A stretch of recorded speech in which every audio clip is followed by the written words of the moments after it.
ఎస్టీలో చదివారు. మీ వివాహం ఎలా అయింది సార్? అది మా ఇంటి పక్క ఇల్లు, 2 ఇళ్ళు అవతల ఉండేవారు ఇల్లు. సో మీరు చూసి ఇష్టపడ్డారు అయితే, అంతేగా? Love marriage. లవ్ మ్యారేజే. అదే మరి ఇందాక ఏమన్నారు, ఫోటోలు కూడా చూడమని చెప్పారు సార్ మీరు. అది వచ్చింది అది. సో మీ పిల్లలు ఎవరు మీ బాటలో నడవట్లేదా? వాళ్ళు సినిమా ఇండస్ట్రీ వద్దనుకున్నారా? మీరే డిసైడ్ చేశారా సార్ వాళ్ళకి? నేను సినిమాలు చూడమంటే సినిమాలు కూడా చూడరు. చూడరా? నా సినిమాలు ఏం చూడరు, బయటికి చూస్తారని తెలియదు నాకు. చిన్నప్పుడు పెద్ద ఇష్టపడేవారు కదా, వెళ్ళేవాళ్ళు సినిమాకి తీసుకెళ్ళేవాడిని కానీ పెద్ద. So life has taught you so much sir. అంటే what is me core take away ఏంటి లైఫ్లో అని? To be satisfied with whatever you have first point, then you will be very happy with that. అంతే తప్ప నాకేం లేదు, నా కళ్ళు ఉన్నారు వీళ్ళు ఉన్నారు, ఇక నా కళ్ళ ముందు ఉండి వీళ్ళు వెళ్ళిపోతున్నారు అని మనం బాధపడిపోతాం అంటే you lose lot of things. నేను ఐఎమ్ హ్యాపీ ఉన్నాను, బాగానే ఉంటాను కదా. బాగుంటానికి ప్రయత్నం చేయాలి. అంటే ప్రయత్నం చేయకుండా తిరగటం అనేది అవుట్ ఆఫ్ క్వశ్చన్. ముందు ప్రయత్నం చేయి. నీ పని, కృష్ణుడు చెప్పిన భగవద్గీతలో, నీ పని నువ్వు చెయ్యి, వచ్చేది ఫలితం నీ చేతిలో లేదు. ఫలితం ఒక్కోసారి ఏదైనా రావచ్చు, కరెక్ట్, అవును. ఫలితం లేకపోయి ఉండొచ్చు, బట్ నీకు కృషి అయితే ఉండాలిగా. అవును, కృషి చేస్తూనే ఉండవు. So that will be very happy, హెల్దీగా ఉంటావు. Ultimate result is not yours. వచ్చినప్పుడు వస్తుంది. దేవుడిని నమ్ముతారా సార్ మీరు? నేను నమ్మను.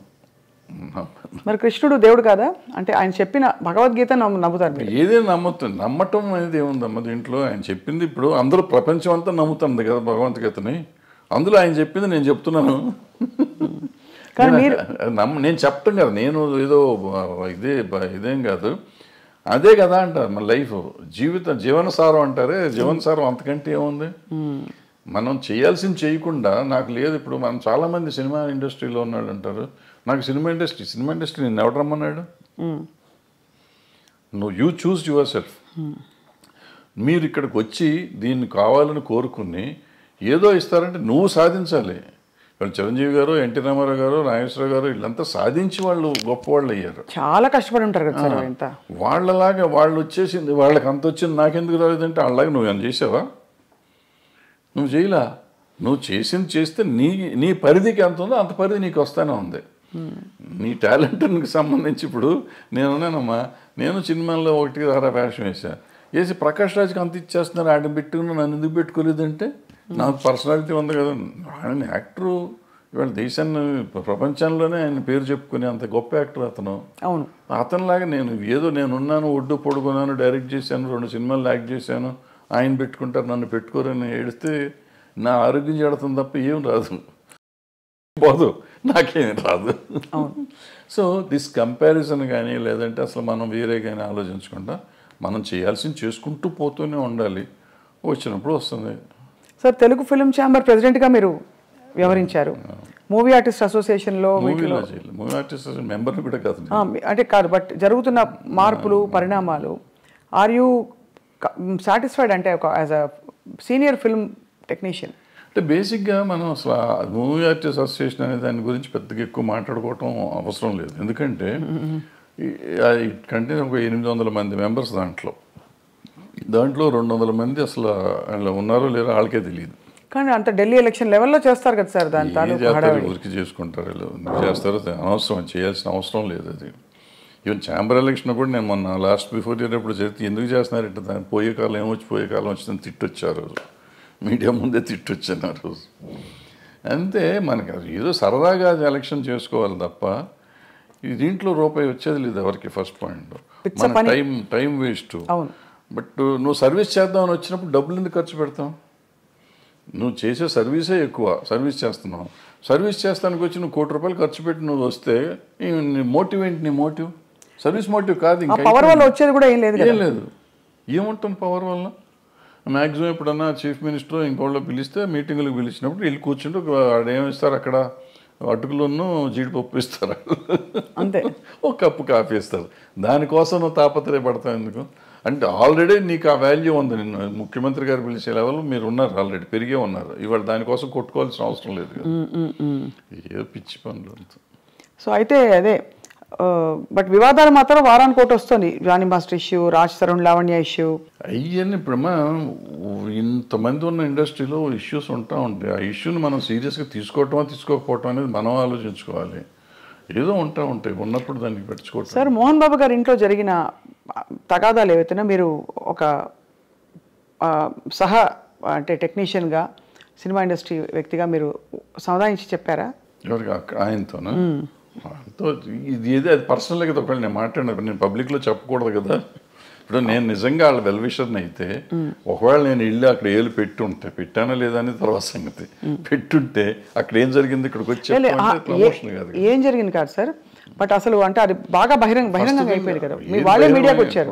ఇప్పుడు వాళ్ళు బహిరంగంగా ఉన్నారు, నేను బహిరంగంగా ఉండకూడదు. నేనని కాదు, ఎవరైనా కానీ, ఎవరు ఇంటర్ఫేర్ అయినా కానీ, ఇంటర్ఫేర్ అయిన వాళ్ళు బయటకు వచ్చి ఇట్ట జరిగిందని చెప్తే ఇక వాళ్ళు పెద్ద మనిషి ఎట్ అవుతారు వాళ్ళు. ఫస్ట్ పాయింట్ అది తప్పు. రెండోది అటువంటి జరగటం విచారకరం. అందులో మన వాళ్ళు కావాల్సిన వాళ్ళు, పిల్లలు మంచివాళ్ళు, తండ్రి మంచివాడు, ఇక రకాల ఎందుకు సమస్య వచ్చిందని నాకైతే అర్థం కాలేదు. నాతో అందరూ బాగుంటారు, 4-3 పిల్లలు బాగుంటారు, ఆయన బాగుంటారు, మోహన్ బాబు గారు బాగుంటారు, అందరూ వెరీ నైస్ పీపుల్. చాలా మర్యాదగా నాతో చాలా అంకుల్ అంటారు పిల్లలు, ఆయన తమ్ముడు అంటూ ఉంటాడు. వాళ్ళ ఇంట్లో అట్లా జరిగిందంటే నాకు నిజంగా బాధగా ఉంది. I just really wanted to go and speak, but ఏమో ఎందుకు డెలికసీస్ వాళ్ళవి మనకి ఎందుకని నేను అడగలేదు. మొత్తానికి సార్ అయితే ఇప్పుడు అంటే there is a lot of turmoil going on around అనిపిస్తుంది సమాజం చూస్తుంటేనే. అన్ని చోట్ల ఉందమ్మా, సమాజంలోనే తేడా వచ్చేసింది. అది ఎందుకు వచ్చింది అంటే ఇప్పుడు మానవత విలువలు అనేవి పోయినాయి చాలా చోట్ల. మనం విలువల గురించి మాట్లాడతాం కానీ విలువలే లేవు. ఇప్పుడు ఇంతకుముందు అనుకున్నాం శీలం అనేది విలువ, ఆత్మీయతలు, మన సంబంధాలు, మానవత సంబంధాలు విలువలు ఉండేవి. ఇప్పుడు అవన్నీ పోయినాయి. ఏదో ఉంటున్నాం, అందరం కమర్షియల్ అయిపోయాం. ఆ కమర్షియల్లో ఉన్న దాంట్లో ఇవన్నీ వాల్యూస్ లేవుగా. వాల్యూ అనేది ఉంటే కదా. కొన్నిసార్లు వాల్యూ కోసం మనం అన్ని పోగొట్టుకునే కథలు చాలా ఉన్నాయి.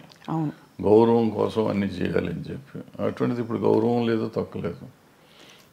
అందుకే ఒక ఫుల్ఫిల్మెంట్ రావట్లేదు జీవితంలో కదా. ఇప్పుడు ఇందాక చెప్పిన పుష్ప కథ కానీ, లేకపోతే మా కొత్త లేడి కథ కానీ, అదే ఫుల్ఫిల్మెంటు. వాళ్ళ భార్య కోసం భర్త, భర్త కోసం భార్య, తండ్రి కోసం కొడుకు అని ఇవన్నీ. అదే భగవద్గీతలో కూతురు కోసం తండ్రి, తండ్రి కోసం కూతురు. ఈ మానవతా విలువలు అంటే వాటి కోసం ఎంత కమర్షియల్గా చేసినా కానీ మనం ఇవాళకి ఫీల్ అయ్యి సినిమాలు చూస్తున్నాం. బట్ దానికి వాల్యూ ఉంది, బట్ ఆ వాల్యూ మన జీవితంలో ఇవ్వలేకపోతున్నాం. సినిమాల్లో చూసి మనం సినిమా ప్రొడ్యూసర్కి డబ్బులు ఇస్తున్నాం కానీ మన జీవితంలో మన తల్లిదండ్రులకు కానీ, మన భార్య పిల్లలకు కానీ మనం ఆ సుఖం అన్నదమ్ములకు కానీ, అక్క చెల్లెళ్ళకి కానీ మనం ఆ ఫీలింగ్ ఇవ్వలేకపోతున్నాం. ఆ సమాజంలో వచ్చిన మార్పులో మనలో వచ్చింది. మనం ఇన్ని మాటలు చెప్తున్న మనం మన పిల్లలతో మాట్లాడటానికి మనకు టైం లేదు, మన తల్లిదండ్రులతో మాట్లాడటానికి మనకు టైం లేదు, అక్క చెల్లెళ్ళతో మాట్లాడటానికి టైం లేదు, భార్యతో మాట్లాడటానికి టైం లేదు. Are we avoid. ఒకవేళ టైం ఉన్నా కానీ ఎందుకో మనకు సాధ్యమైనంత వరకు దూరంగా ఉండటానికి ప్రయత్నం చేస్తున్నాం. ఇంకా విలువలు ఎక్కడి నుంచి వస్తాయి? విలువల గురించి మాట్లాడే నైతిక హక్కు ఎక్కడ ఉంది ఎవరికైనా? Very true sir. బహుశా కొంతవరకు సినిమా ప్రభావితం చేస్తుంది ఈ విషయాలని.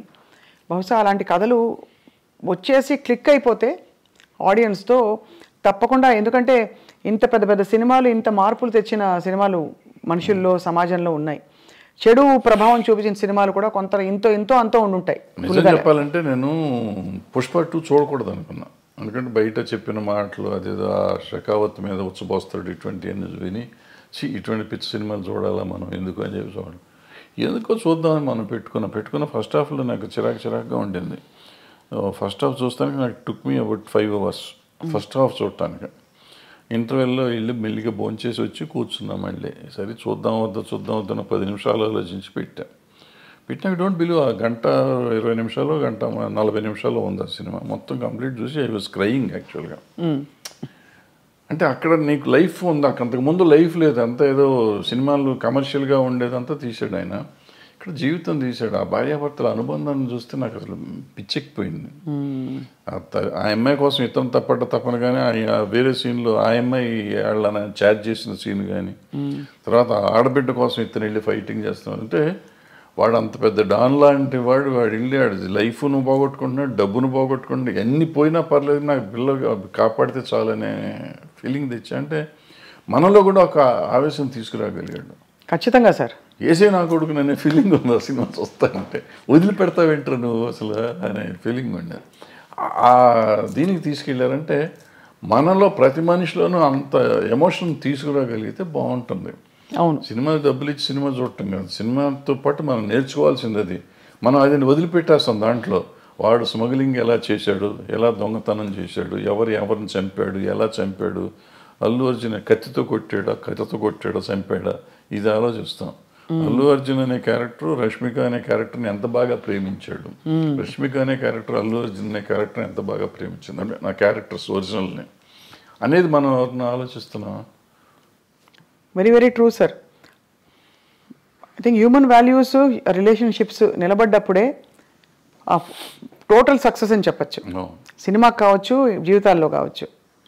కానీ భరద్వాజ్ గారు మీరు మళ్ళీ వెబ్ సిరీస్ కానీ ఇంకా ఏమన్నా వెంచర్స్ కానీ క్రియేటివ్ వెంచర్స్ చేసే అవకాశాలు ఉన్నాయా? ఏమన్నా వర్క్ చేస్తారా? చెప్తున్నా కదా, నేను పని చేస్తానే ఉంటా, ఖాళీకి ఏం లేను. ఏదో ఇటువంటి కథ రాసుకోవటం రైటమో చేస్తా ఉంటాను. మనకి అవకాశం కూడా రావాలి కదా, అవకాశం వస్తే చేస్తానికి రెడీగానే ఉన్నాం. బట్ నేను ఇందాక చెప్పినట్టు I keep on trying to do something. అవుతుందా అవదా నాకు తెలియదు, అయినప్పుడు అవుతుందా, అవ్వకపోతే కూడా నష్టం లేదు, అయితే లాభం లేదు. But you're always in the news and everybody watches your videos. మీ వీడియోస్కి చాలా మంచి స్పందన చూశాను నేను. కాబట్టి పొలిటికల్ ఇష్యూస్ కావచ్చు, సినిమా ఇండస్ట్రీలో అవుతున్న అంశాలు కావచ్చు సార్, ఎప్పుడు మీరు ఏదో ఒక కొత్త విషయం చెప్తారు, లేదు పాత విషయం అయినా కొత్తగా చెప్తారని ఆశిస్తూ ఉంటాం, ఎదురు చూస్తూ ఉంటాం మీ దీనికోసం. సో అది సార్, చాలా ఆనెస్ట్ కాన్వర్జేషన్ సార్ ఇవాళ. ఇంత డీటెయిల్గా ఎప్పుడు మాట్లాడి నాకు తెలియదు, కానీ మీ సినిమాలో నేను నటించాననే ఒక చిన్న విషయాన్ని నేను ఇప్పుడు అందరికీ పోతే పోనీ సినిమాలో చాలా ఎంజాయ్ చేశాను sir. Those few days of work. ఆ క్యారెక్టర్ కూడా నా రియల్ క్యారెక్టర్ కాబట్టి, జర్నలిస్ట్ క్యారెక్టరే కాబట్టి నాకు ఐ ఫెల్ట్ ఎట్ హోమ్. అది thanks for the opportunity sir. And తప్పకుండా మీతో టచ్లో ఉంటాం. అప్పుడప్పుడు ఏమన్నా ఉపద్రవాలు వచ్చినా, సునామీలు వచ్చినా వచ్చి మళ్ళీ మిమ్మల్ని పలకరిస్తాం. సునామీ ఎందుకు వచ్చింది భరద్వాజ్ గారు? Thank you sir. నమస్కారం.